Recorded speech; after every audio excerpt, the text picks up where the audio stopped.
Oh no, your curves are super sexy. They blow me away. What? No. You are by far my biggest fan.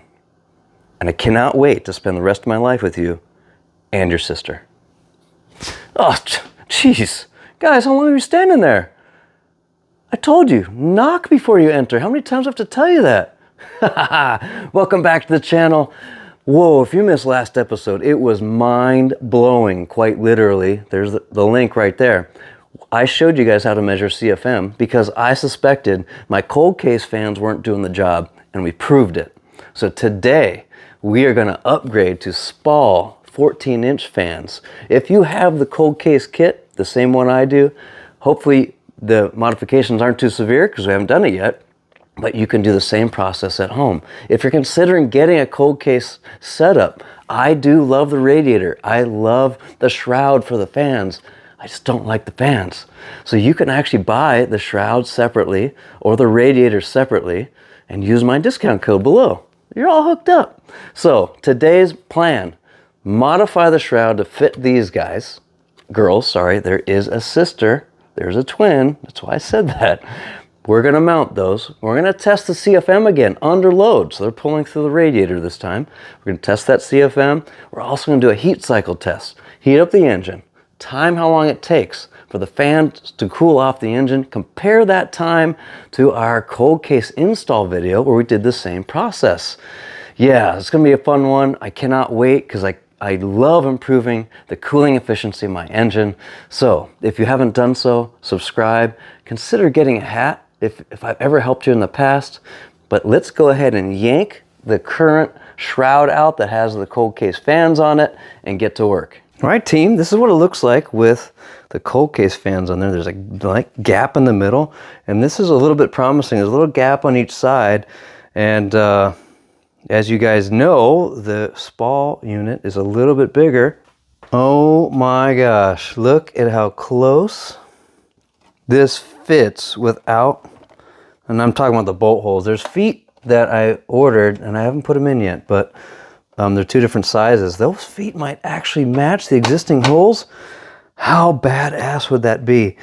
All right, I gotta go find that box and see where those feet are. But other than that, there's a slight overhang and like a millimeter gap between the back of the housing of the fan and the shroud. I could literally just leave it like that. So let's see how the feet look. I gotta go dig those up. So here are the two feet I ordered. One is longer and one is shorter. And these are really close. So I'm gonna go ahead and install all these and see if we can line up those holes in the existing holes. I mean, oh my God, how perfect would that be? All right, that's with feet.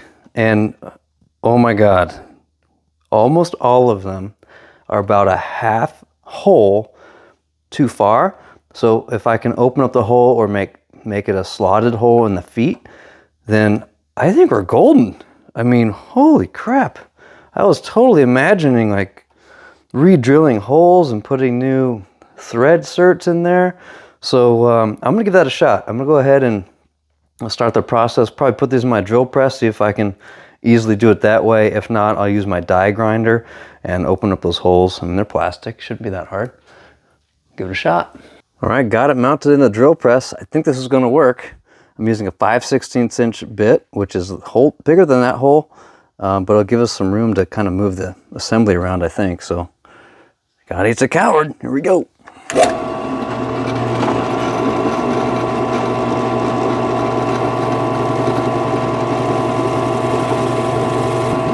Yes.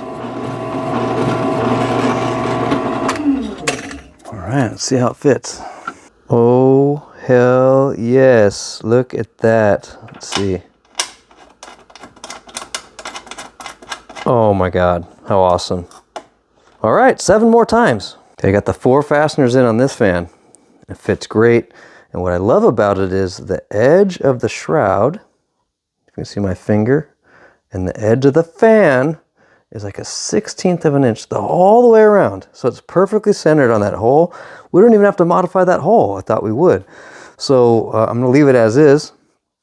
So the other side is gonna be the challenge. So if you can see right here in the middle, so if I'm moving this fan, that touches right there right at this peak, and maybe even on these two edges. What I like to do is shave this down a little bit so it's not protruding on both sides, because as you can see in there, the shroud is not centered, or the hole in the shroud.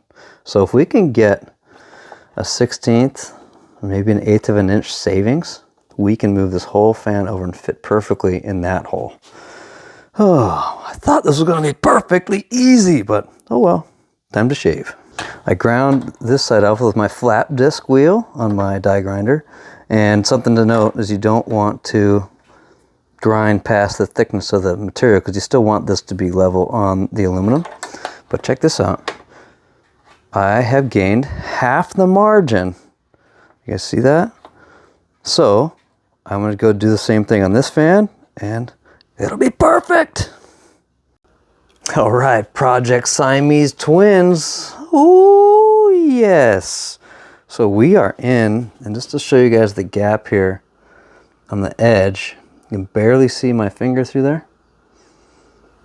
It's about a 1/16 of an inch on both sides, so we were successful in pulling that fan over, and I'm not worried about that. If we get any whistling, and while we test, I'll probably put my finger on there, see if we can get any suction. If we do, the easiest thing is just a little bit of RTV, let it dry, that'll be fine. So let's get this in the car to test it. There she goes.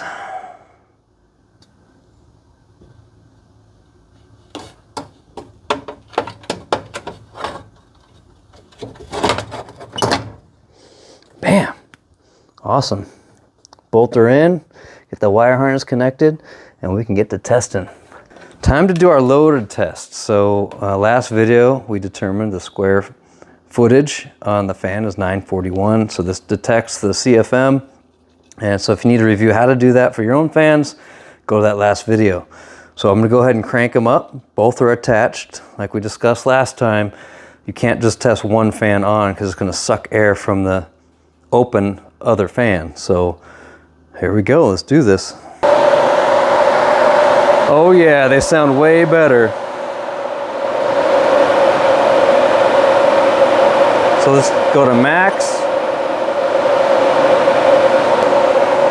1478, that's what I'm talking about. Let's try min.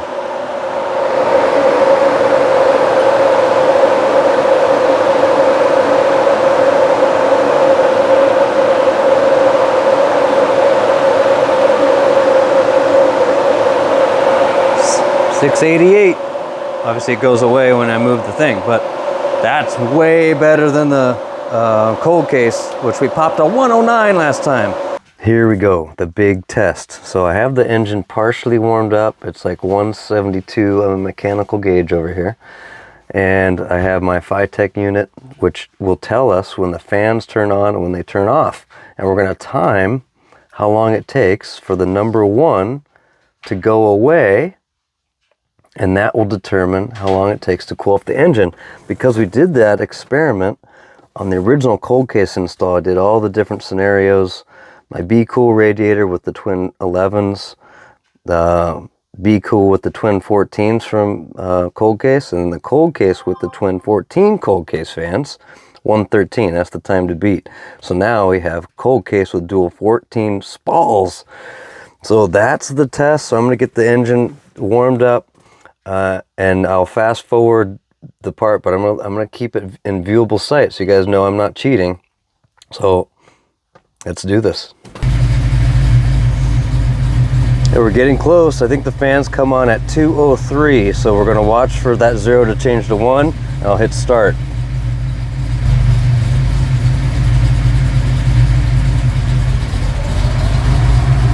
And away we go.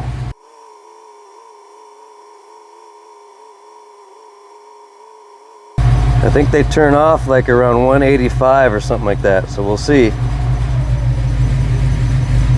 There we go. 52 seconds. Hell yes. 52 seconds. What an awesome improvement. That's like almost 30% improved over the cold case fan setup. And if you swap those numbers and do it the other way, the cold case fans are 40% worse. So let's be clear though. I love the cold case radiator and I love the shroud.